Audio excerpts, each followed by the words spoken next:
Hi guys and welcome back to the channel Deepak Yadav Education. Welcome to the daily Hindu news and editorial analysis of 15th of May 2022. तो guys आज है तारीख 15 मई 2022 और है Sunday. देखेंगे आज के द हिंदू कंप्लीट न्यूज़पेपर को। द हिंदू कंप्लीट न्यूज़पेपर को एनालाइज करेंगे, बट लेक्चर में आगे बढ़ने से पहले अगर आप लोग को इस लेक्चर का पीडीएफ चाहिए तो क्या करना है, सबसे पहले डाउनलोड करना है टेलीग्राम और फिर जाके सर्च बॉक्स में टाइप करना है दीपक यादव एजुकेशन।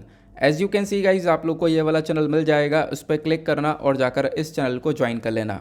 देखो अगर आप लोग को इस तरीके से ये चैनल नहीं मिलता है तो नीचे डिस्क्रिप्शन बॉक्स में पीडीएफ लिंक के नाम से एक लिंक दिया गया है, जैसे उस पर क्लिक करोगे ये चैनल ऑटोमेटिकली ओपन हो जाएगा, इसको जाके ज्वाइन कर लेना। ज्वाइन करने से फ़ायदा क्या होगा, यहाँ पे डेली बेसिस पर लेक्चर का पीडीएफ मिल जाता है, डेली करंट अफेयर के वीडियो का पीडीएफ मिल जाता है और डेली बहुत सारे डिजिटल नोट्स मिल जाते हैं। नाउ बढ़ते हैं आगे बढ़ने से पहले हमेशा की तरह हम लोग अपने लेक्चर को एक मैप के क्वेश्चन के साथ में स्टार्ट करेंगे। तो आज आप सभी लोगों को मैप में जाकर देखना है तस्मान सी को कहाँ पर है ये एग्जैक्टली लोकेटेड, अच्छे से मैप में देखना। देन उसके बाद आकर नीचे कमेंट सेक्शन में टाइप करना, जिससे कि आप लोग इसको लंबे समय तक याद रख पाओगे। साथ ही साथ एक क्वेश्चन सॉल्व करेंगे जो कि यूपीएससी प्रीवियस ईयर साल 2009 के प्रीलिम्स में पूछा गया था। डेली बेसिस पर हम लोग यहाँ पर एक प्रीवियस ईयर क्वेश्चन को भी सॉल्व करते हैं। क्वेश्चन बहुत सिंपल सा है। यहाँ पे क्वेश्चन बोलता है where is the famous Virupaksha temple located. जो ये विरूपाक्षा मंदिर है ये आपको कहाँ पर स्थित देखने को मिलेगा। Option A Bhadrachalam, option B Chidambaram, option C Hampi या फिर ऑप्शन डी श्रीकालहस्ती। तो इसका सही आंसर आप सभी लोगों को नीचे कमेंट सेक्शन में देना है। एटलीस्ट सभी को इसमें पार्टिसिपेट करना है, जैसे मैं आप लोगों से डेली बेसिस पर बोलता हूँ। बाय द वे इसका जो करेक्ट आंसर है वो मैंने आपको टेलीग्राम पर प्रोवाइड करवा दिया है, वहाँ से भी चेकआउट कर सकते हो। अदरवाइज़ वहाँ पर आंसर नहीं मिलता है तो भी कोई परेशान होने की ज़रूरत नहीं है, वीडियो के लास्ट में इसके करेक्ट आंसर का डिस्कशन हम लोग करेंगे। तो चलो शुरुआत करते हैं। यह है आज का सबसे पहला आर्टिकल जो कि पेज नंबर 1 के ऊपर मेंशन्ड आपको देखने को मिलेगा। देखो इस आर्टिकल में कोई भी ऐसी इंपॉर्टेंट इन्फॉर्मेशन नहीं देखने को मिलेगी जो हमारे एग्जामिनेशन से रिलेट हो पाए, लेकिन क्या अपडेट है इसको थोड़ा सा हम लोग देख लेते हैं। इस आर्टिकल में सीडीएस के पोस्ट के बारे में चर्चा की गई है। सीडीएस का पोस्ट मतलब कि चीफ ऑफ डिफेंस स्टाफ। तो आपको पता होगा करेंट टाइम पर इंडिया के पास में कोई भी सीडीएस ऑफिसर नहीं है। पहले हमारे पास जनरल विपिन रावत जी हुआ करते थे as a CDS officer, but यहाँ पर इनका जो हेलीकॉप्टर है वो क्रैश हो जाता है, उसके बाद से जो ये पोस्ट है वो खाली पड़ी हुई है। अब उसके बाद यहाँ पे आप देख पाओगे जो ये सीडीएस की पोस्ट है इसके लिए जो अपॉइंटमेंट है उसमें काफ़ी डिले चल रहा है, काफ़ी देरी हम लोग देख पा रहे हैं। इसके लिए सरकार ने बोला है कि हम लोग इस पूरे सीडीएस की पोस्ट को रीअसेस कर रहे हैं, इसको वापस से देख रहे हैं। सीडीएस की पोस्ट के साथ साथ जो डिपार्टमेंट ऑफ मिलिट्री अफेयर्स है इनको भी देखा जा रहा है। तो मतलब इन दोनों पोस्ट को अच्छे से वापस से देखकर इसमें जो इश्यूज़ है उनको फिक्स कर कर कुछ नए चेंजेस कर कर वापस से इसको क्रिएट किया जाएगा। ये यहाँ पे हमें ऑफिशियल सोर्सेज के थ्रू पता चलता है, जिसकी वजह से लगातार अभी यहाँ पर अपॉइंटमेंट में एक डिले देखने को मिल रहा है। फिर उसके बाद यहाँ पे बताया गया हमारी सरकार रियलाइज़ करती है कि देखो सीडीएस का अपॉइंटमेंट ही बस काफ़ी नहीं रहने वाला है, इसके साथ साथ जो बहुत सारे इश्यूज़ हैं पोस्ट के साथ में उनको देखना होगा। तो इसी चक्कर में सरकार अभी रुकी हुई है, इन सारे इश्यूज़ को देख रही है, एक रिफॉर्म के ऊपर काम कर रही है। फिर उसके बाद में यहाँ पर एक प्रोसेस से सारा काम दोबारा से किया जाएगा। तो ये सारी इन्फॉर्मेशन निकल कर आती है। साथ ही साथ यहाँ पर बताया गया सीडीएस की पोस्ट के बारे में कुछ इन्फॉर्मेशन दी गई है। दिसंबर 2019 में हमारी सरकार ने अप्रूव किया था और तभी यहाँ पर सीडीएस की पोस्ट को क्रिएट किया गया था। और फिर उसके बाद यहाँ पे नेक्स्ट पैरा में आप देख पाओगे जनरल बिपिन रावत जी के बारे में काफ़ी सारी इन्फॉर्मेशन दी गई है। जनरल बिपिन रावत जी जिन्होंने सर्व किया था as a 26th chief of the army staff, ये हमारे देश के पहले सीडीएस ऑफिसर बने थे 1 जनवरी 2020 में। तो ये इन्फॉर्मेशन दी गई। बाकी कुछ एक्सीडेंट हुआ था इनके साथ में, उसके बारे में इन्फॉर्मेशन दी गई। तब से यहाँ पर ये जो पोस्ट है वो वैकेंट पड़ा हुआ है और इसी पोस्ट के अपॉइंटमेंट के लिए चर्चा की जा रही है और सरकार इस अपॉइंटमेंट के लिए चीज़ों को वापस से रीअसेस कर रही है, यानी इस पोस्ट के अंदर जो भी यहाँ पर इश्यूज़ हैं उनको वापस से फिक्स करने के ऊपर फोकस किया जा रहा है। आई होप आप लोग को इस आर्टिकल को लेकर एक प्रॉपर अपडेट मिल चुका है कि आखिरकार क्या सिनेरियो चल रहा है सीडीएस की पोस्ट को लेकर। आगे चलते हैं नेक्स्ट आर्टिकल पर। नेक्स्ट आज का एक बहुत इंपॉर्टेंट अपडेट है और एक सबसे बड़ी न्यूज़ भी है। आपको पता होगा कल अगर आप लोग ने काफ़ी सारे न्यूज़पेपर्स पढ़े होंगे या फिर बहुत सारे आर्टिकल्स देखे होंगे, मेरे हिसाब से आप लोगों ने देख लिए होंगे कि इंडिया ने जो वीट का एक्सपोर्ट है उसको अभी के लिए बैन कर दिया है। ठीक है, तो मतलब गेहूं का जो हम लोग एक्सपोर्ट करते थे बहुत सारे कंट्रीज़ को, तो अभी के लिए बैन किया गया। क्यों बैन किया गया? ताकि हमारे कंट्री के अंदर इसका शॉर्टेज ना हो जाए। तो अपनी फूड सिक्योरिटी को देखते हुए हम लोगों ने एक काम किया है और इस एक्सपोर्ट के ऊपर अभी के लिए रोक लगा दी है। हालांकि इसकी निंदा बहुत ज़्यादा हो रही है, दुनिया भर में काफ़ी सारी कंट्रीज़ नाराज़ हो चुकी हैं। उनका कहना यह है कि भारत ने एकदम से यू टर्न ले लिया। अभी कुछ दिन पहले तो व्यापार की बातचीत चल रही थी, कुछ कंट्रीज़ के साथ में हमने डिस्कशन किया था, उनको हम लोग व्हीट बेचेंगे यानी कि गेहूँ बेचेंगे, लेकिन अब अचानक से इसको बैन कर दिया गया। तो एक यू टर्न जो है इसकी वजह से यहाँ पर काफ़ी सारी कंट्रीज़ नाराज़ हुई हैं। इनफैक्ट G7 कंट्रीज़ यहाँ पर नाराज़ हुई हैं। वो सारी बातें यहाँ पर इस आर्टिकल के अंदर मेंशन की गई है। यहाँ पे बताया गया कि देखो, दुनिया भर में जो वीट के प्राइसेस हैं वो बढ़ते हुए नज़र आने वाले हैं आने वाले टाइम पर। इनफैक्ट वीट से बनने वाले बहुत सारे प्रोडक्ट्स हैं, ब्रेड है, उसके बाद यहाँ पे आप देख पाओगे आटा है, ऑब्वियस सी बात है, उसके बाद यहाँ पर बिस्किट्स है, इन सब के प्राइसेस भी आज के टाइम पर हम देख पाएंगे इंक्रीज़ होंगे। फिर उसके साथ साथ बताया गया, देखो एक सबसे बड़ा ये जो इशू है वो क्या देखने को मिला, मतलब ये सब कुछ क्यों हो रहा है, इसके पीछे का एक कारण आपको देखने को मिलेगा, रशिया यूक्रेन का वॉर। रशिया ने यूक्रेन को इन्वेड किया और रशिया और यूक्रेन दोनों ही यहाँ पर इम्पॉर्टेंट कंट्री हैं जो कि सबसे ज़्यादा वीट का प्रोडक्शन करती हैं। ये लोग भी यहाँ पर वीट को प्रोड्यूस करती हैं, प्रोड्यूस करने के बाद में दुनिया भर की कंट्रीज़ को ये एक्सपोर्ट करती थी। बट जैसे ही वॉर हुआ, दोनों कंट्रीज़ के अंदर में व्यापार वगैरह डाउन हुआ, फिर उसके बाद में एक्सपोर्ट वगैरह के ऊपर रोक लग गई और दुनिया भर में यहाँ पर आप देख पाओगे जो ये वीट है इसका एक शॉर्टेज हुआ और इसके जो प्राइसेस हैं वो बढ़ते हुए चले गए। और अभी के लिए यहाँ पर इंडिया के पास में अपॉर्चुनिटी थी कि भारत यहाँ पर इन कंट्रीज़ को एक्सपोर्ट कर सकता है, बहुत सारा गेहूँ पहुँचा सकता है। भारत ने यहाँ पे फोकस किया भी, काफ़ी सारी कंट्रीज़ के साथ में हमने ट्रेड किया भी, लेकिन अभी आप देख पाओगे सिनेरियो यह है कि हमारे कंट्री के अंदर शॉर्टेज ना हो जाए, क्योंकि पहले भी इतिहास में एक बार ऐसा देखने को मिला है कि शॉर्टेज हुआ है ज़्यादा एक्सपोर्ट करने की वजह से। तो हम लोग इसी चीज़ के ऊपर ध्यान रखना है कि ज़्यादा अगर एक्सपोर्ट कर देते हैं तो कंट्री के अंदर भी यहाँ पर इस खाने का शॉर्टेज यानी इस गेहूं का शॉर्टेज पड़ सकता है। क्लियर हुआ। बाकी मैंने आपको बताया कि बहुत सारे लोगों का कहना यह है कि भाई इंडिया का ये सडन यू टर्न देखने को मिला है इस वीट का एक्सपोर्ट को लेकर, क्योंकि अभी कुछ दिन पहले तो बातचीत चल रही थी, मोरक्को, तुनीशिया, इंडोनेशिया, टर्की और भी कुछ कंट्रीज़ है जिनके साथ में यहाँ पर बातचीत चल रही थी वीट के ट्रेड को लेकर, और एकदम से यहाँ पर ये चीज़ें बदल चुकी हैं। तो ये कहीं ना कहीं यहाँ पर दुनिया भर में वीट के प्राइसेस को बढ़ाने वाला है, ये भी यहाँ पर मेंशन किया जा रहा है। हालांकि आप देख पाओगे अब की बार का हमारा थोड़ा सा स्टॉक भी कम है, उसके पीछे का कारण है हीट वेव। हीट वेव क्या कारण है तो आपको थोड़ा सा इसके बारे में बताता हूँ।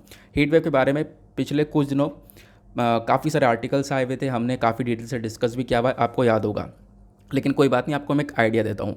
अब की बार का जो अप्रैल का महीना रहा है, इस अप्रैल के महीने में बहुत ज़्यादा गर्मी पड़ी है। ठीक है, जो अप्रैल का महीना हमारा पिछला महीना है उसमें बहुत ज़्यादा गर्मी पड़ी है, हीट वेव देखने को मिली है, जिसकी वजह से जो फसल की प्रोडक्शन है, खासकर जो गेहूं का प्रोडक्शन है वो कम हुआ है, बहुत सारी फसल डैमेज भी हुई है।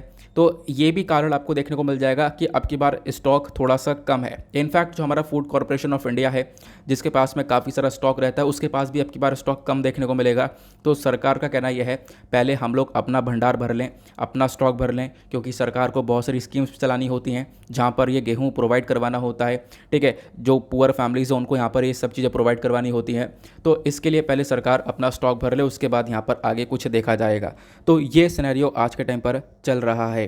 आई होप आप लोग को एक एक बात बहुत अच्छे से क्लियर हो चुकी है। बाकी इंडिया ने बहुत सारा एक्सपोर्ट भी किया है, अपनी नेबरिंग कंट्रीज़ को एक्सपोर्ट किया। आपको पता होगा रिसेंटली हमने अफगानिस्तान को दिया, बांग्लादेश को दिया, तो बहुत सारी कंट्रीज़ को एक्सपोर्ट भी किया है।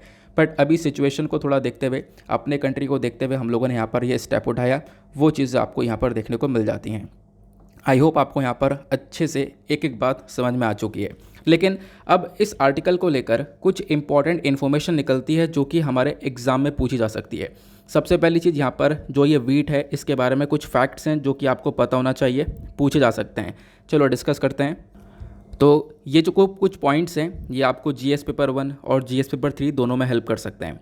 देखो, जब भी हम लोग यहाँ पर इस वीट की फसल को लगाते हैं तो हमें क्या क्या चीज़ की रिक्वायरमेंट होती है। जैसे टेम्परेचर जो चाहिए होता है वो 10 से 15 डिग्री जब हम उसको लगाते हैं उसके टाइम पर चाहिए होता है। जब उसकी कटाई करते हैं तो 21 से 26 डिग्री के आसपास चाहिए होता है। लेकिन इससे कई गुना ज़्यादा गर्मी पड़ी है अप्रैल के महीने में, जिसकी वजह से यहाँ पर ये फसल डैमेज होती हुई नजर आई। रेनफॉल की बात करें तो 75 से 100 सेंटीमीटर के आसपास की रेनफॉल चाहिए होती है।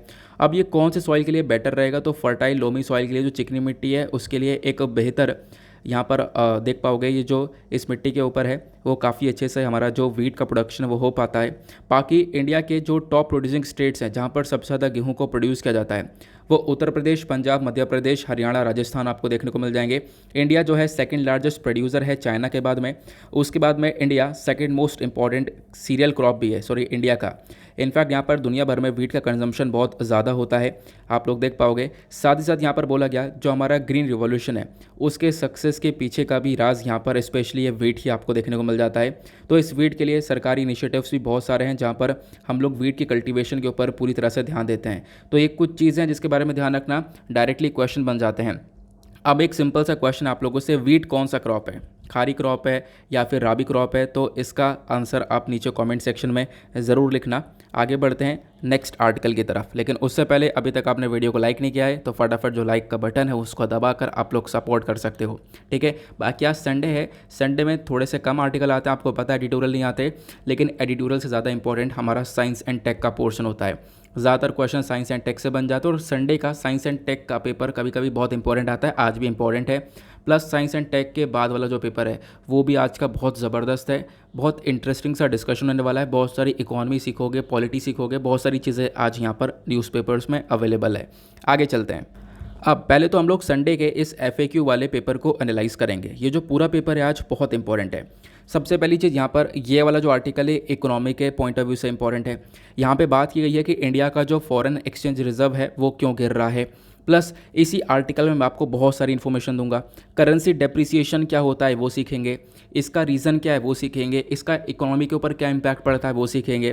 फिर उसके बाद में यहाँ पे हम लोग ये भी जानेंगे अभी जो मॉनेटरी पॉलिसी के अंदर काफ़ी सारे चेंजेस किए गए हैं, खासकर repo rate, marginal standing facility, फिर उसके बाद में SLR, CRR, ये सारी इन्फॉर्मेशन यानी कि इकॉनमी के बहुत सारे जो टर्म्स कॉन्सेप्ट्स जो कि आपके स्टैटिक बुक के अंदर अवेलेबल हैं, वो सारी बातें आज हम लोग इस वीडियो के अंदर और इस आर्टिकल में कवर करेंगे।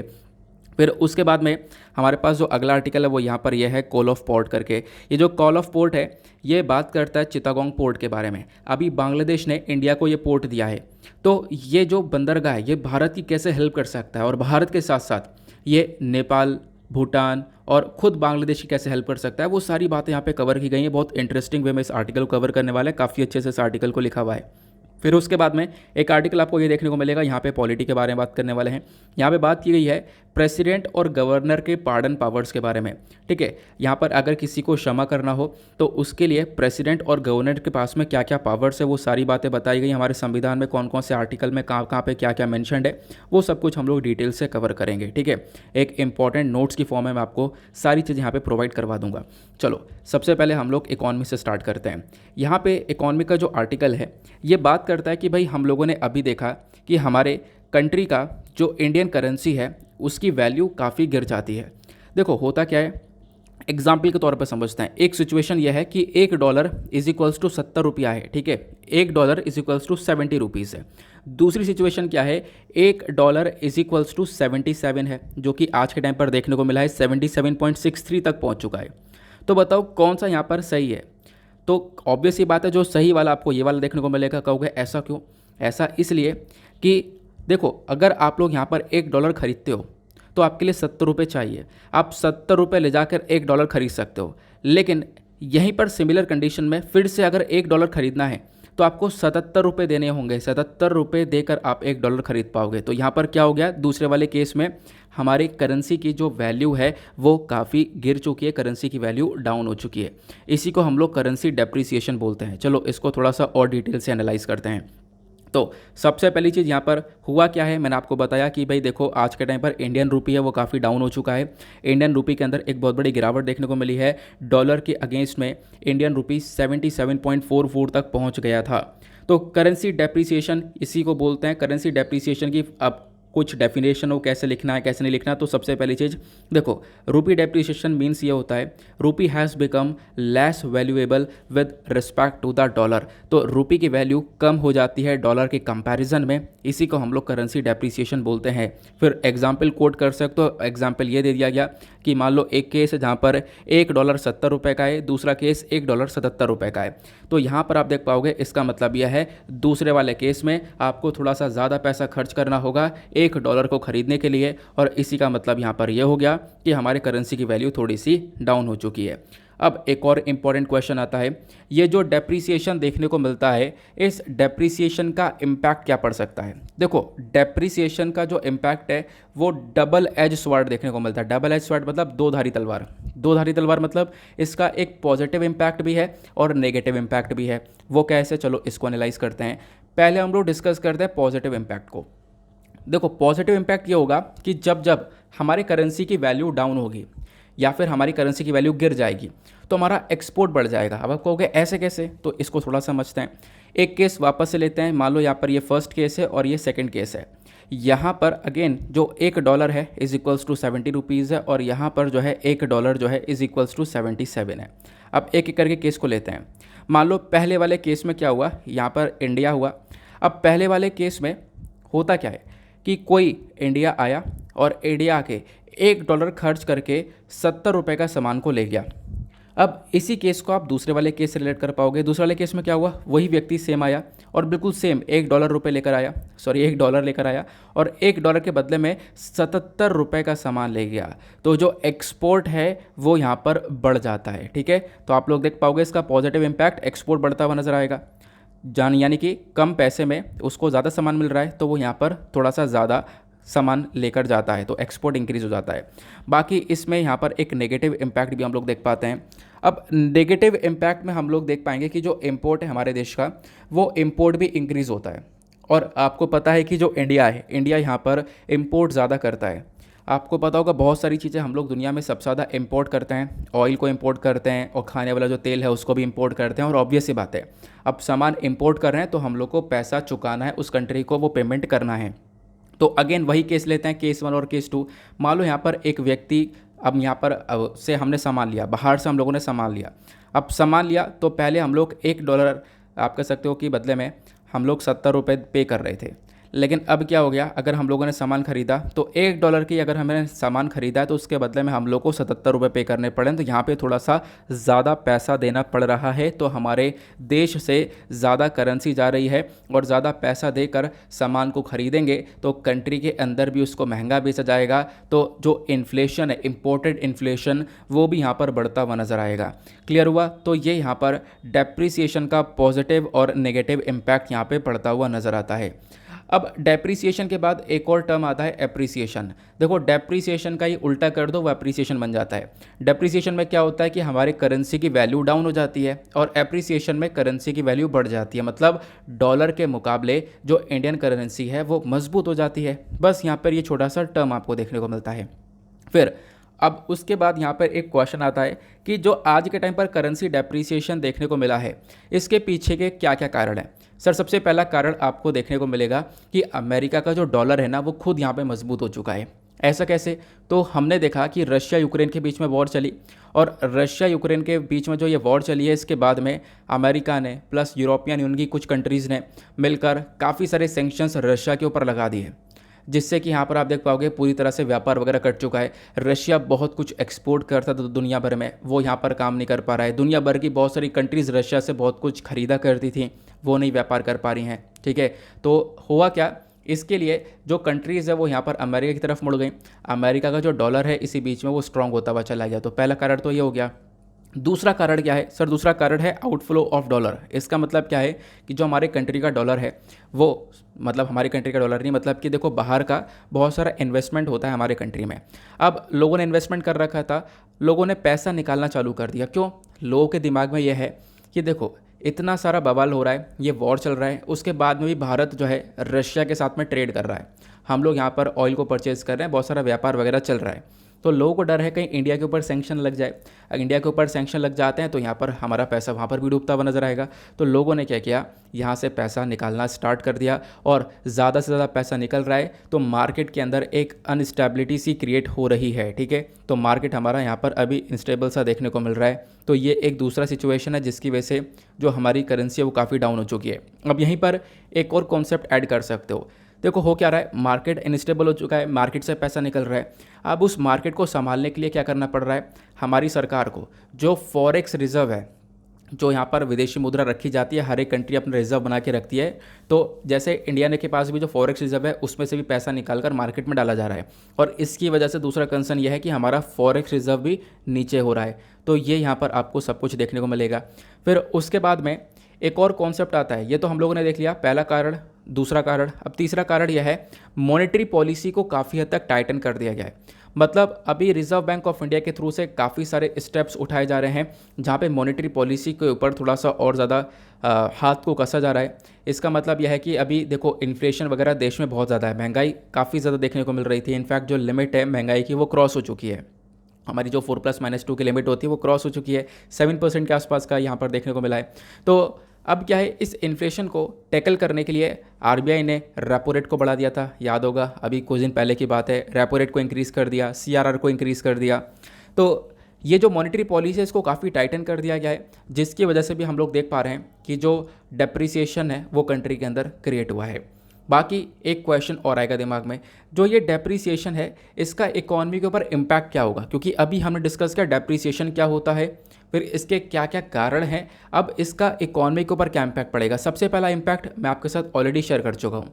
क्या होगा जब मार्केट इनस्टेबल सा हो रहा है, मार्केट के अंदर पैसा नहीं है, तो यहाँ पे क्या होगा कि जो हमारा कंट्री गवर्नमेंट है वो क्या करेगी, जो हमारा फॉरेक्स रिजर्व है उसमें से पैसा निकाल कर डालेगी। तो इसकी वजह से हमारा जो फॉरेक्स रिजर्व है वो यहाँ पर कम होता हुआ नज़र आ रहा है। और दूसरा सबसे बड़ा इम्पैक्ट पड़ेगा इन्फ्लेशन का। दूसरा यहाँ पर महंगाई भी आप लोगों को देखने को मिल जाएगी, प्लस इंपोर्ट वगैरह के ऊपर भी काफ़ी इम्पैक्ट पड़ेगा। बहुत सारी प्रॉब्लम्स यहाँ पर देखने को मिल जाती हैं। क्लियर हुआ? तो ये सारी बातें हम लोगों ने यहाँ पर समझ ली हैं करेंसी डेप्रिसिएशन को लेकर। तो हमने देखा ये सारी इन्फॉर्मेशन यहाँ पर मिल गई, हो क्या रहा है हम लोगों ने ये समझा। फिर उसके बाद में हम लोगों ने देखा इसके पीछे क्या क्या कारण है, हमारे रुपये की वैल्यू कैसे डाउन हुई है, वो सारी बातें यहाँ पर मेंशन की गई। लेकिन ये आर्टिकल अभी समाप्त नहीं हुआ है। अब इस आर्टिकल को हमने पढ़ा ही है तो हम लोग कुछ और भी चीज़ पढ़ने वाले हैं। जैसा मैंने आपको बताया, रिसेंट डेज में आरबीआई ने रेपो रेट को बढ़ा दिया है, रेपो रेट के साथ साथ सीआरआर को इंक्रीज़ कर दिया है। तो ये भी डिस्कस करते हैं इस वाले आर्टिकल को भी। तो ये बहुत इंपॉर्टेंट है, इकोनॉमी के पर्सपेक्टिव से ध्यान से सुनते हुए चलना। तो रिसेंट डेज में रिजर्व बैंक ऑफ इंडिया का जो मॉनेटरी पॉलिसी कमेटी है, इन्होंने यहाँ पर इन पॉलिसी रेट्स को इंक्रीज़ कर दिया। पहले रेपो रेट 4% का हुआ करता था, इसको 40 बेसिस पॉइंट से इंक्रीज़ किया, तो अभी रेपो रेट 4.40% का आपको देखने को मिल जाएगा। तो रेपो रेट बढ़ चुका है। सीआरआर को भी यहाँ पर 50 बेसिस पॉइंट से इंक्रीज़ कर दिया, तो सीआरआर आज के टाइम पर 4.5% का देखने को मिलेगा।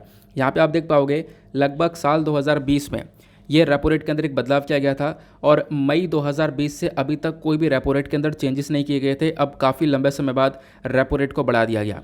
अब पहली इंपॉर्टेंट चीज़ देखो, ये जो रेट्स होते हैं, रेपो रेट हो गया या फिर इन्फ्लेशन वगैरह हो गया, इन सबको रेगुलेट कौन कर रहा है, कौन ये सारी चीज़ें या फिर ये सारा रेट तय कर रहा है। तो उसके लिए आरबीआई के पास एक है कमेटी, मॉनेटरी पॉलिसी कमेटी, बहुत इंपॉर्टेंट है, यूपीएससी क्वेश्चन पूछ चुका है।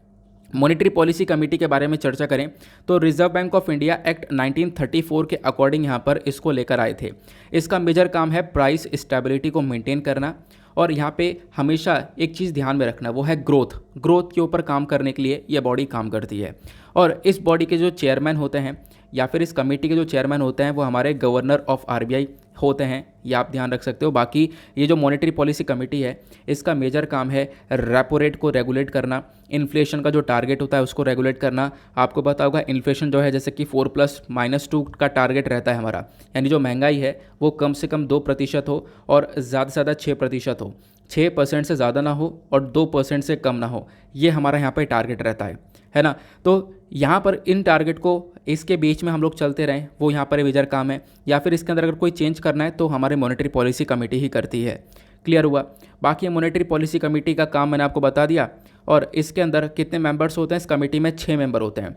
3 तो हमारे सरकार के होते हैं और 3 आरबीआई के होते हैं, यानी रिजर्व बैंक ऑफ इंडिया के ही 3 मेंबर्स होते हैं। इन तीनों मेंबर्स में से एक गवर्नर खुद होता है। तो आज के टाइम पर आरबीआई की वेबसाइट पर आपको ये वाला डेटा मिल जाएगा। इस डेटा में आपको देखने को मिल जाएगा कि 6 मेंबर्स आज के टाइम पर कौन कौन से लोग आपको देखने को मिलेंगे। Governor of Reserve Bank of India भी यहाँ, फिर डिप्टी गवर्नर हैं, then 1 officer of the Reserve Bank of India. तो यहाँ पर ये 3 तो हो गए आरबीआई के लोग, बाकी ये 3 यहाँ पर सरकारी लोग हो गए। इन 6 लोगों को मिलाकर क्या होता है, ये पूरी की पूरी कमेटी तैयार की जाती है। तो यहाँ पर आप देख पाओगे एक आशिमा गोयल हैं, जयंत वर्मा, शशांक भिड़े, इधर शक्तिकांता दास, माइकल पात्रा और इधर यहाँ पर मृदुगल सागर। तो ये सब लोग जो हैं इस मॉनेटरी पॉलिसी कमेटी के अंदर अपना रोल प्ले कर रहे हैं। बाकी मैंने आपको बताया कि हाँ, इस कमेटी ने क्या किया है, इन रेट्स को चेंज किया है। रेपो रेट पहले 4% हुआ करता था, अभी यहाँ पर 4.40% हो चुका है। तो क्वेश्चन पहला दिमाग में ये आएगा, रेपो रेट क्या होता है और इस रेपो रेट को इंक्रीज़ करने से हुआ क्या है। तो इसको समझते हैं।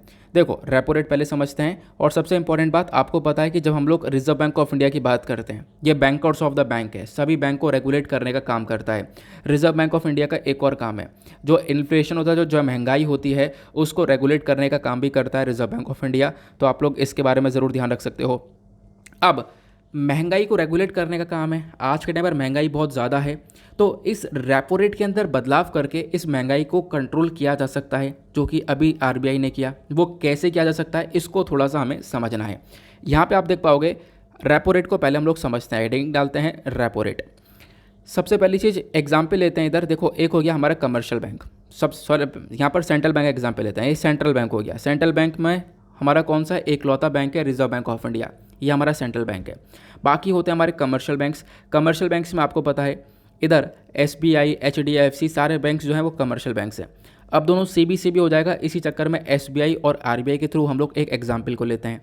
देखो होता क्या है, अब मान लो एसबीआई को पैसे की ज़रूरत है, एसबीआई को लेना है लोन, तो एसबीआई ने आरबीआई से लिया लोन, ठीक है। अब इस लोन को एसबीआई चुकाएगा भी, वापस देगा आरबीआई को, ठीक है। तो एसबीआई जब वापस से लोन देगा आरबीआई को, तो ये ब्याज पे देगा, ऑब्वियस ही बात है, क्योंकि आरबीआई ब्याज तो लेगा, क्योंकि इतना पैसा दिया है तो कुछ प्रॉफिट होगा। तो इंटरेस्ट रेट यहाँ पर दिया जाएगा। ये जो इंटरेस्ट रेट होता है, इसी को हम लोग रेपो रेट बोलते हैं। ख़त्म, इतना ही है बस, इसी को हम लोग रेपो रेट बोलते हैं। अब एक कॉन्सेप्ट होता है रिवर्स रेपो रेट का, मतलब मामला उल्टा हो जाता है। अगेन इधर आरबीआई है और इधर एसबीआई है। अब हुआ क्या, एसबीआई के पास में थोड़ा सा सरप्लस मनी है, ज़्यादा पैसा है। एसबीआई ने सोचा मैं आरबीआई को जमा कर देता हूँ। आरबीआई को उसने पैसा दे दिया अपना, और इसने बोला कि हम लोग इंटरेस्ट लेंगे, ब्याज लेंगे। अब ऑब्वियस सी बात है, यहाँ पर आरबीआई को जब पैसा दे दिया गया, आरबीआई यहाँ पर जब ये पैसा लौटाएगा तो यहाँ पर एक इंटरेस्ट देगा। तो अब आरबीआई इंटरेस्ट एसबीआई को दे रहा है, तो इसका मतलब ये मामला थोड़ा सा उल्टा हो गया। तो इसको हम लोग रिवर्स रेपो रेट यानी ट्रिपल आर के नाम से जानते हैं। क्लियर हुआ। अब हमारा कॉन्सेप्ट ये है कि आरबीआई ने अभी रेपो रेट को इंक्रीज़ किया है। वो क्यों इंक्रीज़ किया, ताकि महंगाई को कंट्रोल किया जा सके। अब आप कहोगे महंगाई को कैसे कंट्रोल करेंगे, तो इसको समझते हैं। रेपो रेट को इंक्रीज़ करा है, इसका इम्पैक्ट क्या पड़ेगा। देखो पहले क्या हो रहा था, मान लो यहाँ पर आरबीआई हो गया, इधर एसबीआई हो गया। अब एसबीआई को अगर इंटरेस्ट चुकाना है, एसबीआई यहाँ पे अगर ब्याज देगा आरबीआई को, अब वो देगा बढ़ाकर, क्योंकि रेपो रेट को बढ़ा दिया गया है ना, यही तो इंटरेस्ट रेट है। तो अब यहाँ पे जो ब्याज देगा वो बढ़ा कर देगा। अब एसबीआई कैसे देगा बढ़ाकर, अपनी जेब से देगा? नहीं। तो एसबीआई का क्या काम है, लोगों को लोन देना, है ना, दूसरे लोगों को लोन देता है, इंडस्ट्रीज को लोन देता है। तो अब एसबीआई उनसे लोन बढ़ा कर लेगा, उनसे इंटरेस्ट बढ़ा कर लेगा। तो अब क्या होगा, जो लोन वगैरह मिलेगा उस पर जो ब्याज देना होता है वो ज़्यादा देना होगा, ईएमआई वगैरह महंगी हो जाएंगी। ये सिंपल सा कॉन्सेप्ट है। तो लोगों को अगर लोन लेना है तो अब यहाँ पर ज़्यादा ब्याज पे लोन लेना होगा, क्योंकि एसबीआई को खुद अब ज़्यादा ब्याज देना है आरबीआई को। तो होगा क्या, अब यहाँ पे आप लोग देख पाओगे जो लोग हैं वो लोन लेना थोड़ा सा कम कर देंगे। मार्केट के अंदर जो मनी फ्लो है वो मनी फ्लो कंट्रोल हो जाएगा, और वो मनी फ्लो कंट्रोल होते ही ये जो इन्फ्लेशन है यानी जो महंगाई है ये आपको कंट्रोल होती हुई नजर आएगी। ठीक है, तो ये एक कॉन्सेप्ट है रेपो रेट और रिवर्स रेपो रेट का। आई होप आप लोग काफ़ी अच्छे से समझ चुके हो। क्लियर हुआ। तो ये सारी बातें आप लोग को यहाँ पर देखने को मिल जाती हैं। अब रेपो रेट के बाद मैंने आपको बताया कि सीआरआर को इंक्रीज़ कर दिया गया है। अब सीआरआर क्या होता है, तो देखो सीआरआर और एसएलआर दोनों यहाँ पर रिजर्व रेशियो होते हैं। एक होता है कैश रिजर्व रेशियो और एक होता है स्टैच्यूटरी लिक्विडिटी रेशियो। तो हमने रेपो रेट को समझा। रेपो रेट और रिवर्स रेपो रेट दोनों आपके टॉपिक हैं, कोई भी किताब उठा लेना इकॉनमी की, यूपीएससी के पर्सपेक्टिव से जो भी हो। ठीक है, फिर उसके बाद सीआरआर एसएलआर, इन दोनों के ऊपर भी यहाँ पे पूरी टॉपिक मेंशन्ड है। देखो अब सीआरआर एसएलआर को समझने के लिए बहुत सिंपल तरीके से आपको समझाता हूँ। मान लो यहाँ पर एक बैंक है। अब इस बैंक की रोज़ की कमाई कितनी है। अब एक व्यक्ति है, इसने बैंक को 1000 रुपये जमा कर दिए। अब बैंक को जो 1000 रुपये जमा करे हैं, ये 1000 रुपये बैंक सिर्फ अपने पास में नहीं रख सकता। उस 1000 रुपये के 3 टुकड़े करने होंगे बैंक को, ऐसा यहाँ पर आरबीआई बोलता है। रिजर्व बैंक ऑफ इंडिया मैंने आपको बताया बैंकर्स ऑफ द बैंक है, सभी बैंकों को देखता है। तो आरबीआई के कुछ रूल्स एंड रेगुलेशन जो कि यहाँ पर बैंक्स को फॉलो करने हैं।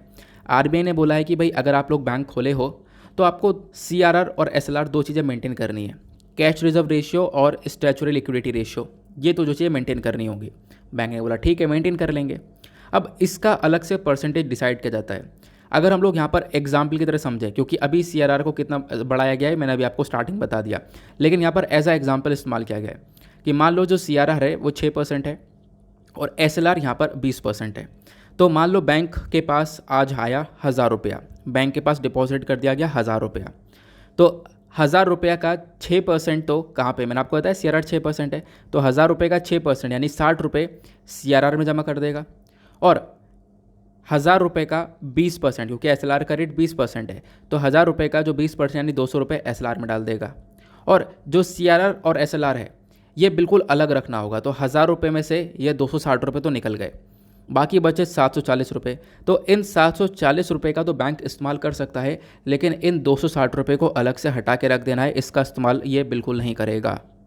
ठीक है, अब इन 740 का लोन देना है, क्या देना है, जो करना है बैंक कर लेगा, लेकिन इनको खर्च नहीं करना है। इसी को हम लोग बोलते हैं सीआरआर और एसएलआर।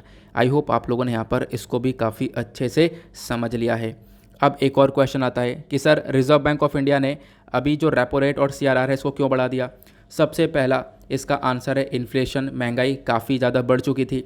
इन महंगाई यहाँ पर पिछले 30 इतने लंबे समय सालों में नहीं देखने को मिली है जितनी अब यहाँ पर देखने को मिल रही है, जिसकी वजह से यहाँ पर ये इन्फ्लेशन को देखने को मिल रहा है। इन्फ्लेशन को टैकल करने के लिए रेपो रेट को बढ़ा दिया गया। फिर उसके बाद यूक्रेन वॉर आपको देखने को मिलेगा, जिसके बाद यहाँ पर अगेन फिर से महंगाई वगैरह काफ़ी ज़्यादा बढ़ी है, जिसकी वजह से यहाँ पर अगेन क्या काम किया गया कि जो रेपो रेट है इसको इंक्रीज़ कर दिया गया है। उसके बाद जो मनी फ्लो है इसको कंट्रोल करने के लिए काम किया गया है। मनी फ्लो कंट्रोल होगा तो अगेन यहाँ पर हम लोग इन्फ्लेशन को टारगेट कर पाएंगे। तो बेसिकली ओवरऑल जो एट द लास्ट यहाँ पे बात है वो इन्फ्लेशन को लेकर है। बाकी आपको पता है इन्फ्लेशन क्या होता है। इन्फ्लेशन आपको 3 प्रकार से काम करता हुआ नज़र आता है। एक होता है डिमांड पुल इन्फ्लेशन, मतलब जब किसी सामान की डिमांड ज़्यादा हो जाती है और उसकी सप्लाई कम है तो यहाँ पर तब उस चीज़ की महंगाई काफ़ी तक बढ़ जाती है, उस चीज़ के दाम बढ़ जाते हैं। फिर उसके बाद होता है कॉस्ट पुश इन्फ्लेशन, मतलब कि जब सामान का प्रोडक्शन हो रहा है, पहले 10 रुपये बन रहा था 12 रुपये में बन रहा है, तो मार्केट में और महंगा उतरेगा वो। फिर उसके बाद तीसरा होता है बिल्ट इन इन्फ्लेशन, यानी कि जैसे जैसे दाम बढ़ रहे होते हैं मार्केट में उसके हिसाब से जो यहाँ पर काम करने वाले वर्कर्स होते हैं वो भी बोलते हैं कि भाई हमारी मजदूरी बढ़नी चाहिए, अपने बॉस से बोलते हैं, तो यहाँ पर उनके वेजेस भी इंक्रीज़ किए जाते हैं। तो दाम भी बढ़ रहे हैं मार्केट में, वेजेस भी इंक्रीज़ हो रही हैं, तो इसके बेसिस पर फ्लो हुआ ज़्यादा और ये जो इन्फ्लेशन है वो यहाँ पर देखने को मिल जाता है। तो 3 प्रकार से इन्फ्लेशन वर्क करता हुआ नज़र आता है। आई होप आप लोगों ने काफ़ी अच्छे से इसको समझ लिया है। चलो, इस पूरे आर्टिकल को हमने बहुत बेहतरीन तरीके से निचोड़ दिया है। इनफैक्ट जब आप आर्टिकल पढ़ोगे ना तो इसमें बहुत सारी इन्फॉर्मेशन जो कि काम की नहीं है, लेकिन जितना हमने डिस्कस किया है सब का सब टू द पॉइंट एग्जामिनेशन के पॉइंट ऑफ व्यू से इंपॉर्टेंट है। सब का सब पॉइंट आपको सिलेबस से मैच करता हुआ नज़र आएगा, तो ये आप लोग ध्यान में रख सकते हो। आगे नेक्स्ट आर्टिकल पर आते हैं। यहाँ पे चर्चा की गई है, will the north east states benefit from Bangladesh offer of services at the Chittagong port.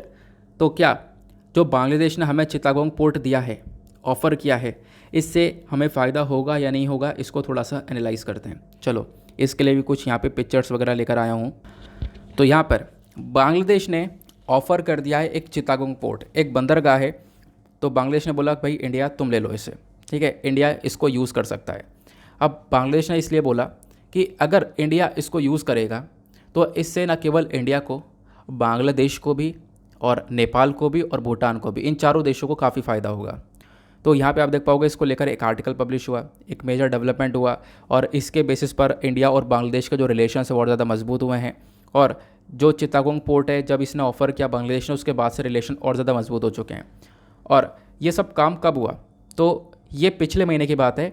28 अप्रैल से 30 अप्रैल के बीच में हमारे external affair minister S Jaishankar साहब यहाँ पे बांग्लादेश के विज़िट पर होते हैं। तभी यहाँ पर बांग्लादेश की जो पीएम है शेख हसीना, ये यहाँ पर इसको हमें दे देती हैं, इस पोर्ट को ऑफ़र करती हैं। अब एक सबसे इम्पॉर्टेंट बात ये भी है कि जैसे ही ये पोर्ट का ऑफ़र मिला हमें, तो ये लगा लो कि हमने चाइना को टैकल कर दिया, यानी कि चाइना को एक जगह पर मात दे दी है। वो चाइना को मात कैसे दी है वो यहाँ पे समझेंगे। यहाँ पे एक आर्टिकल है, इस आर्टिकल को बिल्कुल लास्ट में आपके साथ में डिस्कस करूँगा जब मैं इस आर्टिकल को पूरी तरह से समझा दूंगा, ठीक है। इस वाले जो न्यूज़पेपर का आर्टिकल इसको हम लोग बिल्कुल लास्ट में कवर करेंगे। थोड़ा सा बने रहो, इस लेक्चर के इस आर्टिकल के लास्ट में आपको कुछ इंटरेस्टिंग सी बात जानने को मिलने वाली है।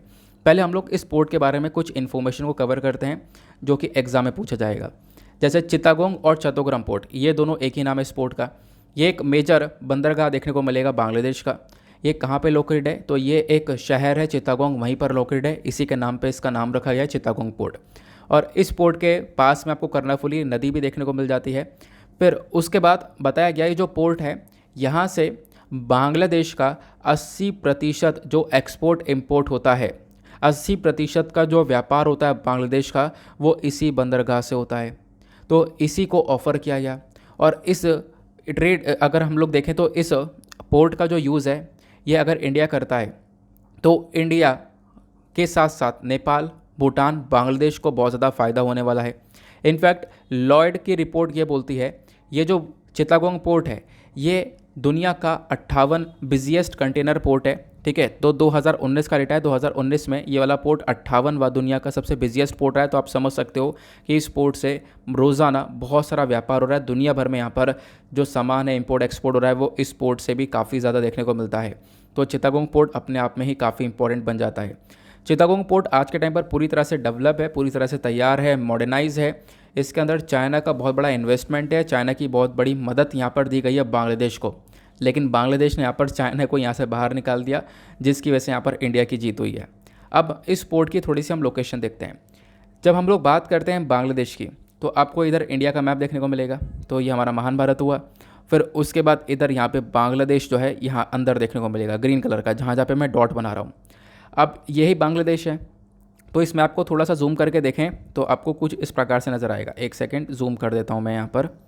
हाँ, अब यहाँ पे अगर मैं थोड़ी सी लाइन ड्रॉ करूँ तो आप यहाँ पर देख पाओगे, ये अंदर वाला होगा बांग्लादेश, उसके बाहर यहाँ पे पूरा का पूरा इंडिया हुआ।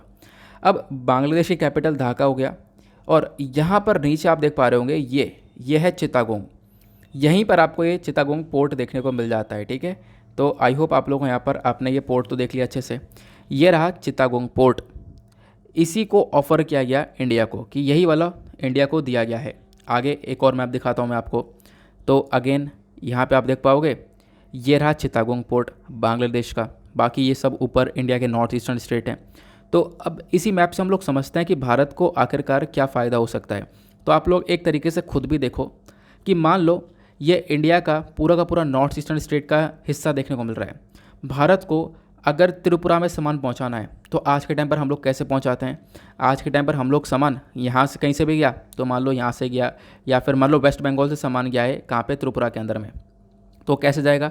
ये ऊपर जाएगा बाई रोड, फिर उसके बाद इधर सिलीगुड़ी कॉरिडोर से, जिसको हम लोग चिकन नेक भी बोलते हैं, यहाँ से निकलता हुआ इस प्रकार से असम से होता हुआ, फिर उसके बाद यहाँ पे त्रिपुरा में इस प्रकार से सामान पहुँचेगा, है ना। लेकिन आप देखो, अगर ये जो पोर्ट है ये हमें मिल जाता है, जो कि मिल चुका है, अगर हम लोग यहाँ पर इसका यूज़ करें तो हमें इसका कैसे फ़ायदा होगा? इंडिया वेस्ट बंगाल से जो सामान है डायरेक्ट नाव में डाल देगा, शिप में डाल देगा और इस पोर्ट में पहुँचा देगा। अब इस बंदरगाह से पहुँचाकर ऊपर त्रिपुरा में पहुँचा देगा। तो ये वाला रास्ता सही हुआ या ये वाला रास्ता सही हुआ? तो ये ऑब्वियस ही बात, ये वाला रास्ता सही हुआ। तो यहाँ पे ये जो पोर्ट है ये डेफिनेटली भारत को काफ़ी हेल्प करेगा। यही तो यहाँ पे इस आर्टिकल में समझाया गया कि नॉर्थ ईस्टर्न स्टेट्स के लिए ये पोर्ट कैसे इंपॉर्टेंट हो सकता है। बिल्कुल इंपॉर्टेंट हो सकता है, वो सारी बातें बताई गई हैं कि हाँ, पूरे नॉर्थ ईस्टर्न स्टेट को कनेक्ट कर देगा ये इस जगह से। यहाँ से बहुत आराम से सामान पहुँचेगा और बहुत कम टाइम में सामान पहुँचेगा इस पर्टिकुलर स्टेट्स के अंदर में। क्लियर हुआ? तो ये सारी इन्फॉर्मेशन आपको मिल चुकी है। बाकी इस पोर्ट का सिग्निफिकेंस क्या हुआ तो मैंने आपको बता दिया कि वेस्ट बंगाल से नॉर्थ ईस्टर्न स्टेट्स को पूरी तरह से कनेक्ट कर दिया जाएगा, जिससे बहुत सारा सामान हम लोग ले जा पाएंगे। यह हम लोगों ने डिस्कस कर लिया, एक बार फिर से इसको देख लेते हैं। तो अभी वेस्ट बंगाल से डायरेक्ट चित्तागोंग पोर्ट सामान पहुँचेगा, पहले ऐसे जा रहा था बट अब यहाँ पर डायरेक्ट ऐसे पहुँचा देंगे हम लोग। ठीक है, तो ये एक फ़ायदा देखने को मिल जाएगा। क्लियर हुआ? ये सारी बातें समझ में आ गई। अब क्वेश्चन यह है कि बेनिफिट इसमें यह है कि इंडिया को जो रूट तय करना पड़ रहा था पहले, अब उसके कंपैरिजन में हमें एक शॉर्टर रूट मिलेगा। त्रिपुरा, असम, मेघालय, इन सभी में हमारी जो रीच है वो आराम से हो जाएगी, प्लस जो कनेक्टिविटी है वो मल्टी मॉडल हो जाएगा। क्योंकि अभी अगर हम लोग देखें तो हमारी कनेक्टिविटी सिर्फ और सिर्फ इस प्रकार से है ना। तो अगर ऐसे भी होगी तो मतलब एक और तरीके से हम लोग यहाँ पे कनेक्ट हो जाएंगे अपने नॉर्थ ईस्टर्न स्टेट से। अभी तो एक ही जगह से कनेक्ट हैं, अब ऊपर से भी यहाँ पर कनेक्ट होने के बाद में नीचे से भी कनेक्ट हो जाएंगे, तो यहाँ पर नॉर्थ ईस्टर्न स्टेट्स के साथ में कनेक्टिविटी इंडिया की और ज़्यादा मजबूत हो जाएगी।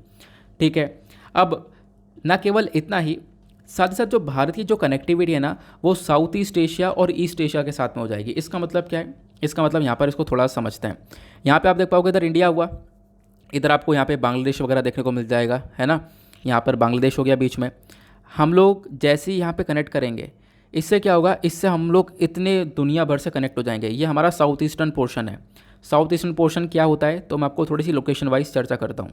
यहाँ पर जब आप लोग लोकेशन को देखते हो तो हमेशा ऐसे देखी जाती है, ऊपर हमारा नॉर्थ हो गया, नीचे हमारा साउथ हो गया, इधर हमारा ईस्ट हो गया और इधर हमारा हो गया वेस्ट, है ना। अब इसी को आप लोग थोड़ा सा और डिवाइड कर सकते हो। ये हम बात करें साउथ ईस्ट की, तो ऐसे यहाँ पर एक लाइन ड्रॉ कर दो। साउथ और ईस्ट के बीच वाला जो पोर्शन है ये यहाँ पर साउथ ईस्ट है ना। अब यहाँ पर आप देख पाओगे जो ये साउथ ईस्ट वाला पोर्शन है, यानी कि ये वाला, इधर इंडिया देखने को मिलेगा और इंडिया के कंपैरिजन में ये वाला हिस्सा जो पूरा आपको पीछे दिख रहा है, ये साउथ ईस्टर्न वाला रीजन है, जहाँ पर फिलीपीन, मलेशिया, ब्रुनेई, ठीक है, ये सारी कंट्रीज़ देखने को मिल रही हैं।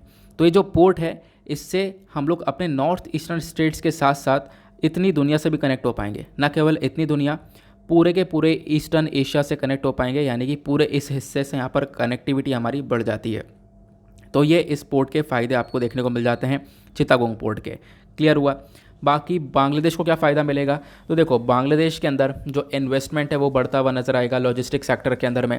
साथ ही साथ यहाँ पर बताया गया बांग्लादेश के अंदर में उस पर्टिकुलर एरिया में जो एम्प्लॉयमेंट है, जो रोज़गार है, वो बढ़ता हुआ नजर आएगा। नए ट्रेड रूट्स बनेंगे, ऑब्वियस सी बात है, नए रास्ते बनेंगे, तो वहाँ पे जो रोज़गार वगैरह है वो भी बढ़ेगा और इससे यहाँ पर वहाँ की जो इकॉनमी वो डेवलप होती हुई नज़र आएगी। बांग्लादेश के लिए एक रेवेन्यू की तरह काम करने वाला है। यहाँ पर बांग्लादेश जो पोर्ट से संबंधित बहुत सारी फ़ीस वगैरह है वो चार्ज करके काफ़ी सारा पैसा कमा सकता है।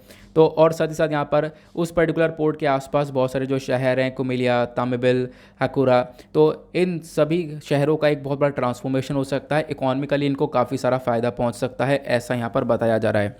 और न केवल बांग्लादेश को, इसके साथ साथ यहाँ पर आप देख पाओगे इंडिया की जो कनेक्टिविटी है यहाँ पर ऐसे ऐसे होने के बाद में भूटान के साथ में बढ़ेगी और नेपाल के साथ में भी बढ़ेगी, ऐसा भी यहाँ पर बताया जा रहा है। क्लियर हुआ।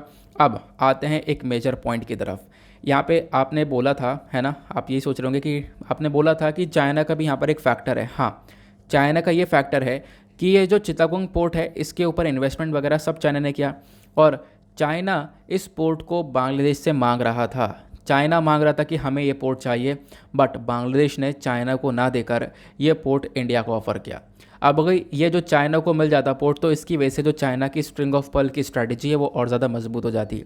आपको पता होगा चाइना की स्ट्रिंग ऑफ पर्ल की स्ट्रैटेजी क्या है, यानी कि चाइना ने एक मोतियों की माला बुन दी है इंडिया के आसपास। कैसे, तो आप देख पाओगे यहाँ पर चाइना पाकिस्तान इकोनॉमिक कॉरिडोर बना दिया, इधर यहाँ पर फिर एक तरीके से इधर चाइना पाकिस्तान का ग्वादर पोर्ट बना दिया, यहाँ पे चाइना बैठा हुआ है। उसके बाद मालदीव्स के अंदर इन्वेस्टमेंट है, यहाँ पे बैठा हुआ है। श्रीलंका का हम्बनतोर पोर्ट यहाँ पे 99 साल के लिए खरीद लिया, यहाँ पर चाइना बैठा हुआ है। और इस प्रकार से आप देख पाओगे बांग्लादेश के अंदर ही बैठा हुआ है। तो यहाँ पर और ज़्यादा मजबूती पकड़ने के लिए तो आप देख पाओगे चाइना चाहता तो था ये जगह मिले, बट चाइना का जो ये ऑफ़र है ये हटाया और यहाँ पे बांग्लादेश ने ये ऑफ़र जो है इंडिया को दे दिया। क्लियर हुआ।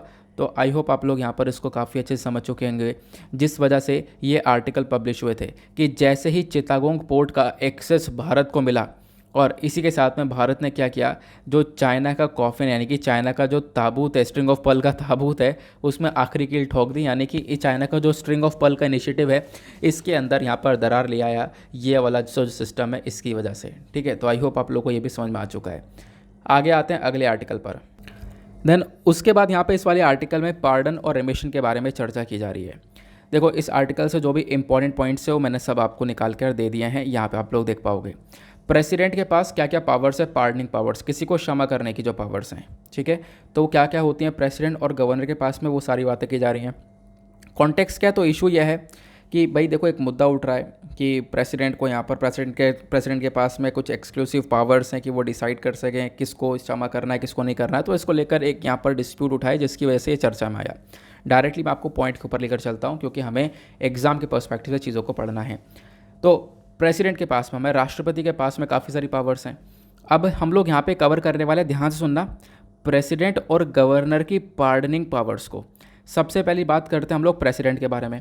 तो आर्टिकल जो 72 है हमारे संविधान का, ये बात करता है कि जो प्रेसिडेंट हैं वो एक पावर्स को एंजॉय करते हैं या फिर उनके पास में एक पावर रहती है। वो पावर ये है कि वो किसी को भी पार्डन कर सकते हैं, रिप्रीव कर सकते हैं, रेस्पाइट कर सकते हैं, रेमिस कर सकते हैं, या फिर आप कह सकते हो कि उनको एक तरीके से मतलब कि सस्पेंड वगैरह का मतलब जो पनिशमेंट वगैरह है उन सब चीज़ों से बचा सकते हैं। तो यहाँ पे प्रेसिडेंट के पास में पावर है रिप्रीव, रेस्पाइट, रनिशमेंट और इन सब चीज़ों को देने की। तो मतलब यह है कि ये सारी चीज़ें क्या हैं, ये रिप्रीव, रेस्पाइट, रनिशमेंट, ये सब क्या है, तो एक एक करके डिस्कस करते हैं। ठीक है, ये सारी की टर्म्स मैंने नीचे दे दी हैं आपको। पार्डन का मतलब क्या होता है, पहली चीज़ देखो, पार्डन का मतलब है कि एक व्यक्ति को अगर सज़ा मिली है तो उस सज़ा को रिमूव कर देना। ठीक है, उसको यहाँ पर माफ़ करना। तो ये आप देख पाओगे पार्डन हो गया। जैसे कि उसको कोई सी सेंटेंस की सज़ा मिल गई है, पनिशमेंट मिला है, डिस्क्वालिफिकेशन है, तो उन चीज़ों से यहाँ पर बचा लेना, उसको पार्डन है। एक होता है कम्यूटेशन। कम्यूटेशन का मतलब यहाँ पर क्या होता है कि यहाँ पर पनिशमेंट का एक सब्स्टिट्यूशन। मतलब यहाँ पर एग्जाम्पल के तौर पर देखें, मान लो किसी को डेथ सेंटेंस, एक मौत की सज़ा दी गई, लेकिन यहाँ पर डेथ सेंटेंस को कम्यूट किया जा सकता है, उसको डेथ सेंटेंस ना देकर कुछ और यहाँ पर सज़ा दी जा सकती है। ठीक है, तो यहाँ पर ये कम्यूटेशन हो गया। फिर उसके बाद आता है रेमिशन। रेमिशन का मतलब होता है कि किसी व्यक्ति को अगर सज़ा मिली है तो उसके टाइम पीरियड को रिड्यूस कर देना, सज़ा है ज़्यादा तो उसको कम कर देना, तो ये होता है रेमिशन। उसके बाद होता है रेस्पाइट। रेस्पाइट मतलब यहाँ पर क्या है कि यहाँ पे आप कह सकते हो डिनोट करना कि जैसे कि मान लो कोई एक तरीके से व्यक्ति है जो कि फिज़िकली डिसेबल है, या फिर एक वेमेन है जिसने यहाँ पर अपराध किया लेकिन वो प्रेग्नेंट वेमेन है, तो यहाँ पर इनकी सज़ा को कम कर देना। तो यहाँ पर आप देख पाओगे इसमें भी यहाँ पर काफ़ी सज़ा कम कर दी जाती है, तो ये लेसर सेंटेंस दिया जाता है, ये रेस्पाइट हो गया। फिर उसके बाद रिप्रीव देखने को मिलता है। यहाँ पर आप लोग देख पाओगे ये बेसिकली यहाँ पर जो डेथ वगैरह की जो सज़ा दी गई है, तो इन चीज़ों के ऊपर रोक लगा देता है, इन चीज़ों के ऊपर स्टे लगा देता है एक टेम्प्रेरी पीरियड के लिए।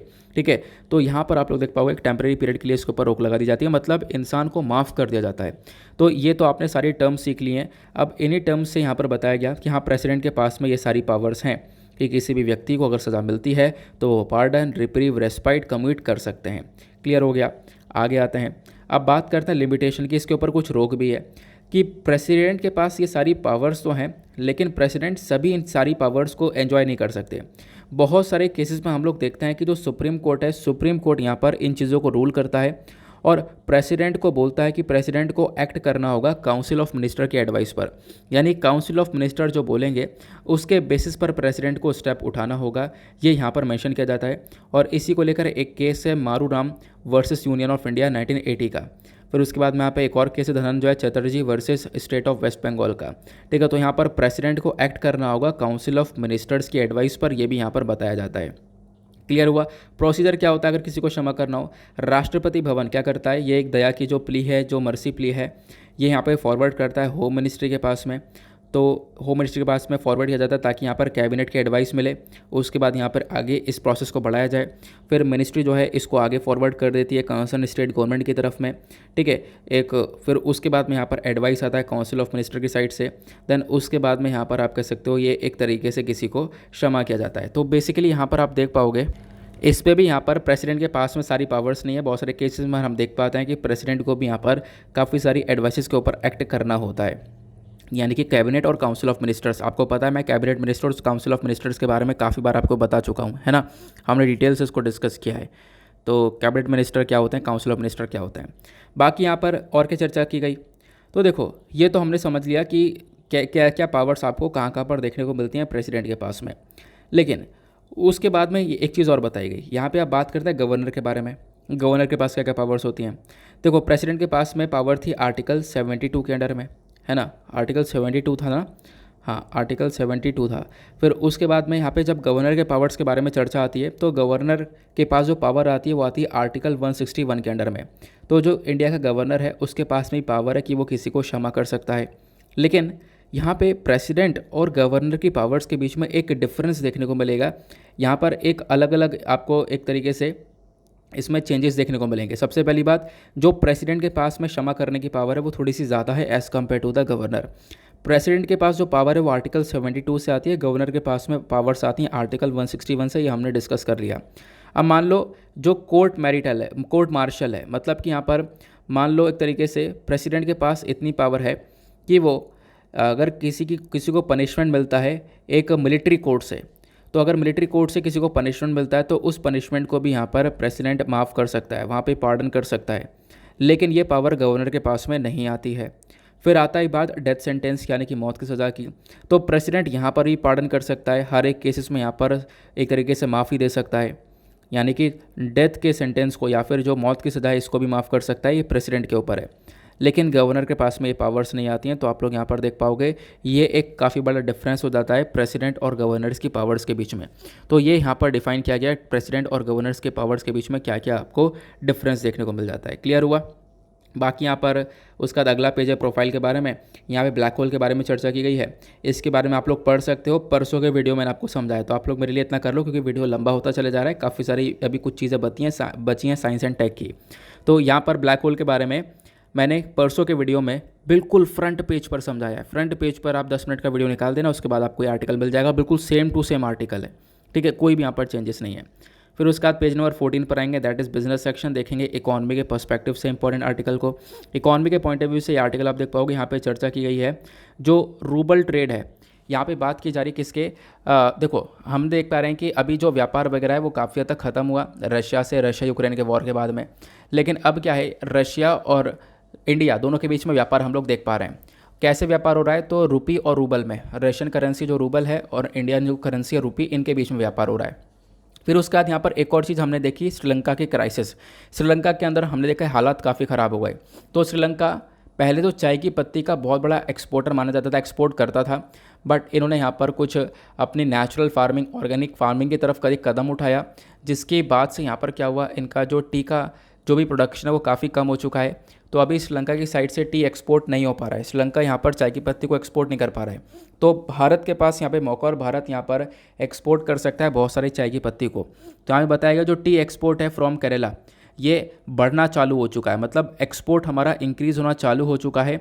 और अभी रशिया यूक्रेन की वॉर जब स्टार्ट हुई थी तो हमारा एक्सपोर्ट पूरी तरह से डाउन हो गया था, लेकिन अब ये एक्सपोर्ट स्टार्ट हो रहा है वापस से इंक्रीज़ होना। वापस हम लोगों ने एक्सपोर्ट करना स्टार्ट कर दिया है। इसमें मैंने आपको बताया रीज़न क्या है, रीज़न यह है कि रशियन रूबल में ट्रेड हो रहा है, यानी कि रूबल और रुपी के बीच में व्यापार हो रहा है, डॉलर की आवश्यकता है नहीं।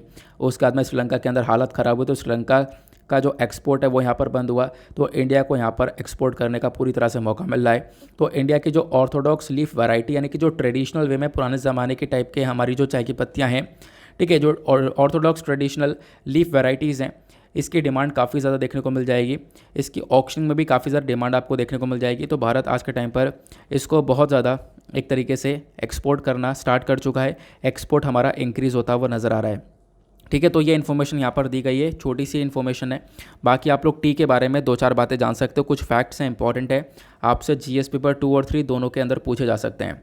टी के बारे में चर्चा करें तो टी यहाँ पर एक ऐसा बेवरेज है, यानी एक ऐसा यहाँ पर ड्रिंक है जिसको सबसे ज़्यादा पिया जाता है, यानी कि दुनिया में पानी के बाद में सबसे ज़्यादा जो कंज्यूमेबल ड्रिंक है वो यहाँ पर टी है।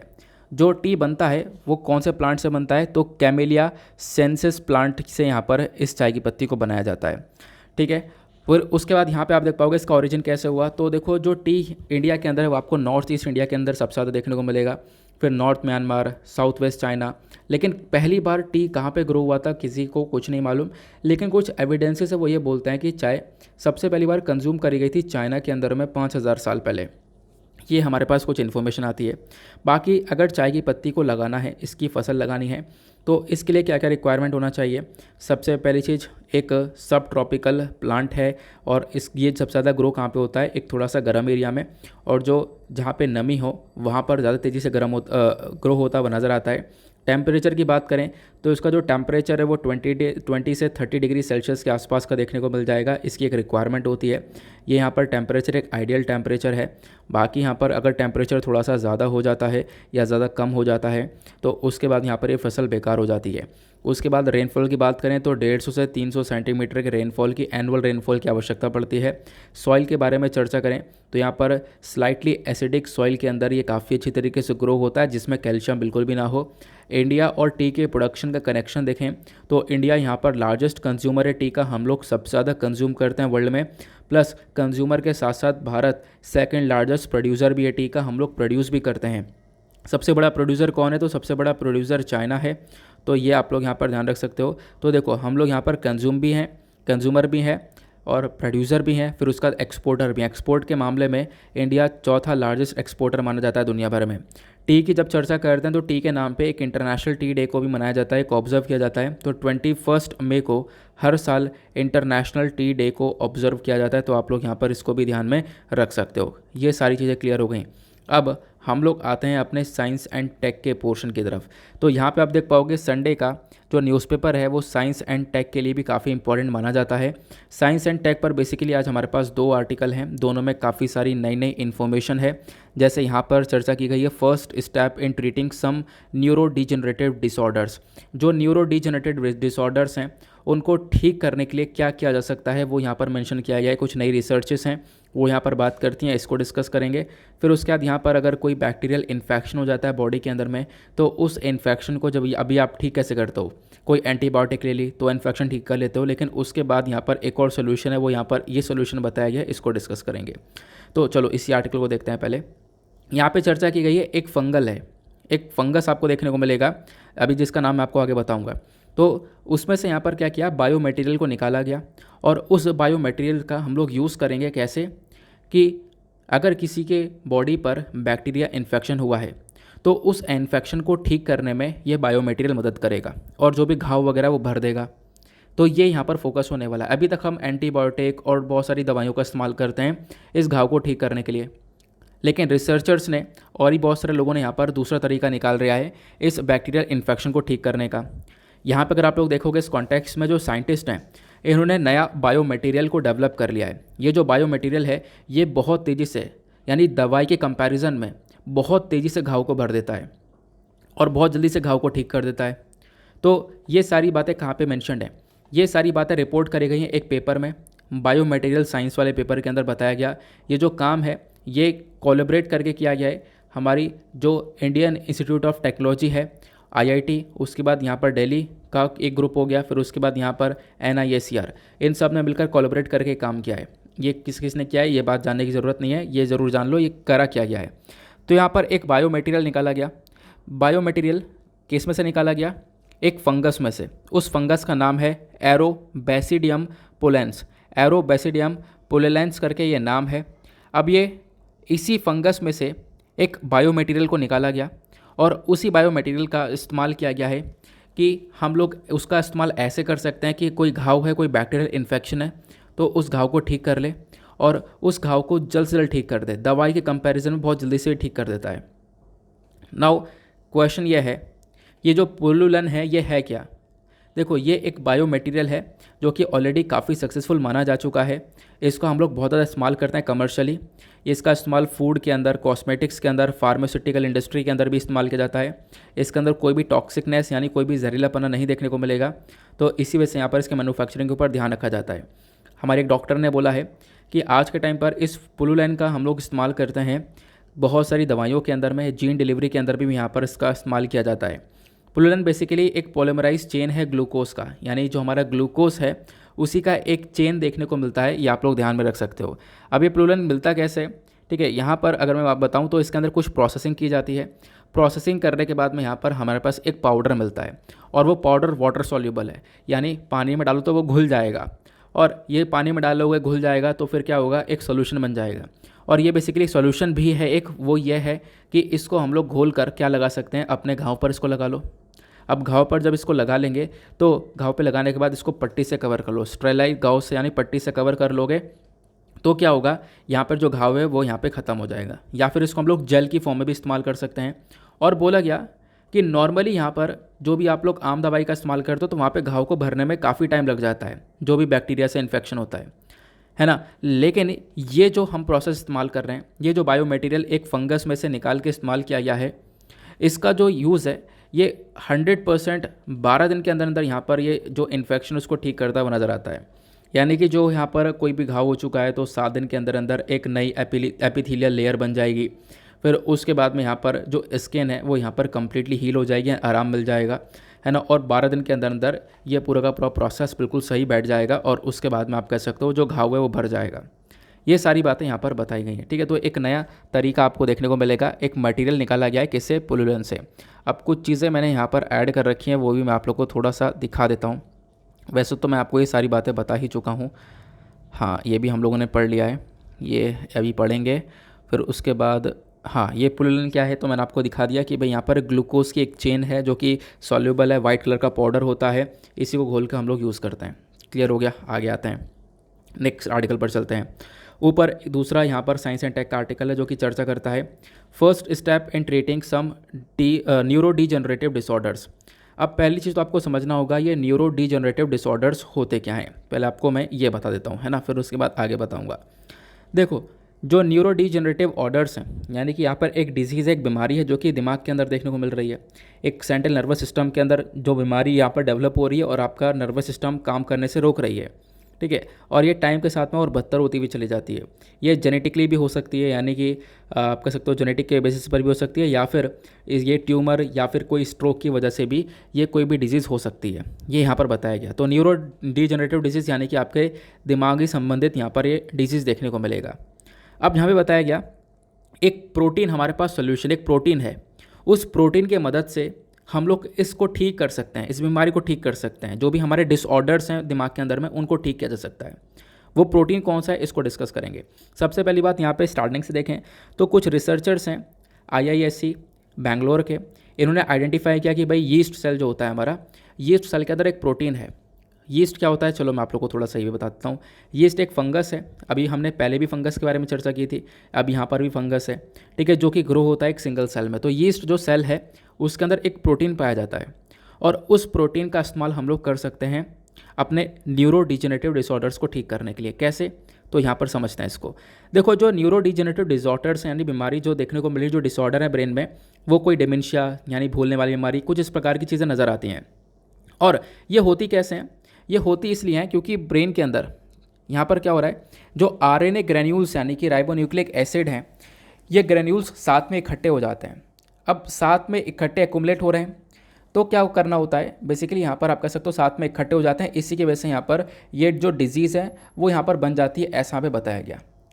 अब ऑब्वियस ये बात है, साथ में इकट्ठे तो इनको डिसइंटीग्रेट करना है, इनको हटाना है। तो क्या करना है, अब इनको हटाने के लिए ये जो यीस्ट सेल है इसी में से एक प्रोटीन का इस्तेमाल किया गया है, जिस प्रोटीन का नाम है SBP1, ठीक है, SBP1 करके ये नाम है इस प्रोटीन का। ये जो प्रोटीन है ये प्रमोट करेगा डिसइंटीग्रेशन को, तो RNA ग्रेन्यूल्स को ये अलग करेगा, और ये जो प्रोटीन है डिजॉल्व हो जाएगा पी बॉडीज़ में और इनको अलग कर देगा। अलग करने से यहाँ पर आप देख पाओगे क्या होगा कि जो ये डिसऑर्डर्स हैं वो यहाँ पर ठीक हो जाएंगे।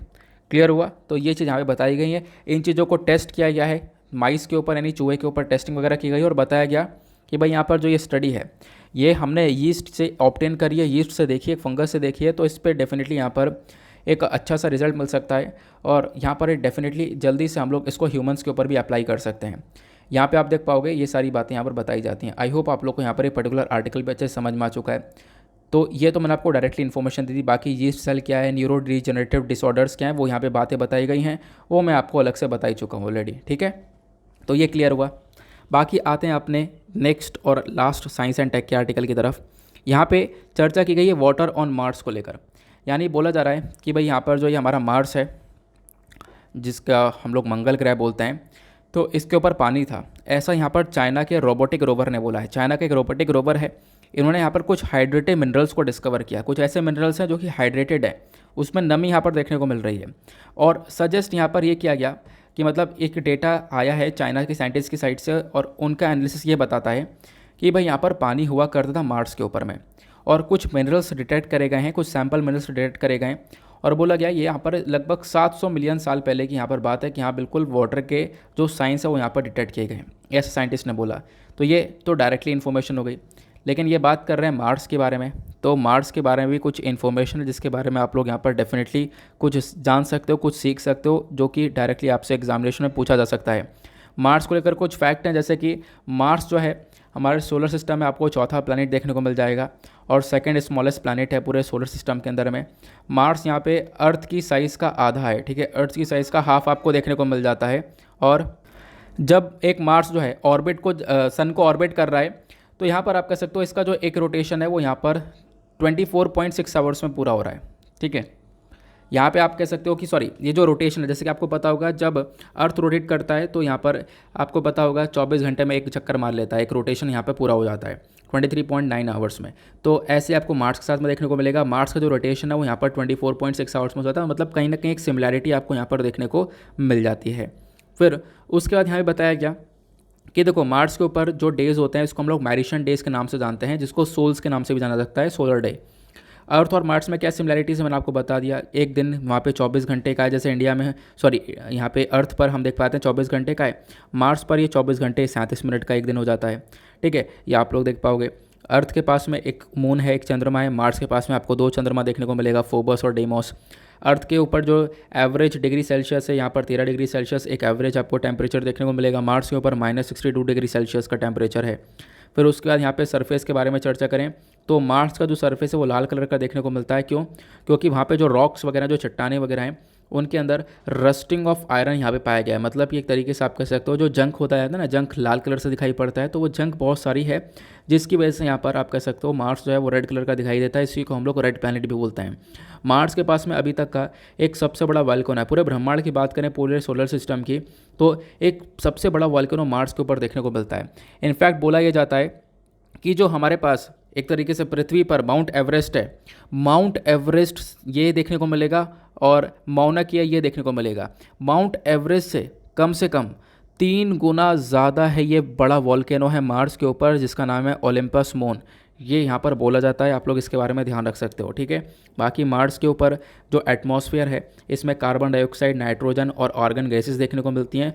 मून के बारे में आपको ऑलरेडी बता चुका हूँ, 2 मून यहाँ पर देखने को मिलते हैं, फोबस और डीमोस। तो ये सारी इन्फॉर्मेशन हमारी यहाँ पर कवर हो चुकी है। तो आई होप आप लोगों को मज़ा आ चुका है। बहुत सारा डिस्कशन किया, बहुत सारी नई नई बातें हम लोगों ने इस पर्टिकुलर न्यूज़पेपर्स एनालिसिस समझी हैं। आपको ही पता है कि बिल्कुल यहाँ पर आपके लिए फ़ायदेमंद रहने वाला है। काफ़ी सारी चीज़ें मैं आपके सिलेबस से रिलेट करके ही आपके साथ में डिस्कस करता हूँ, कोई फालतू का डिस्कशन हमारा रहता नहीं है। तो वीडियो को लाइक करके ज़रूर आप लोग अपना सपोर्ट दिखा सकते हो। बाकी अपना जो क्वेश्चन है उसका आंसर देख लेते हैं। ये जो विरूपाक्षा टेम्पल है कहाँ पे लोकेटेड है, तो इसका करेक्ट आंसर है सी, जो ओल्डेस्ट टेम्पल है आपको हम्पी के अंदर देखने को मिल जाता है। नाउ इसी के साथ करते हैं लेक्चर को समाप्त। मिलते हैं आप लोगों से नेक्स्ट वीडियो में। आज के लिए bye bye, have a nice day, thank you and Jai Hind.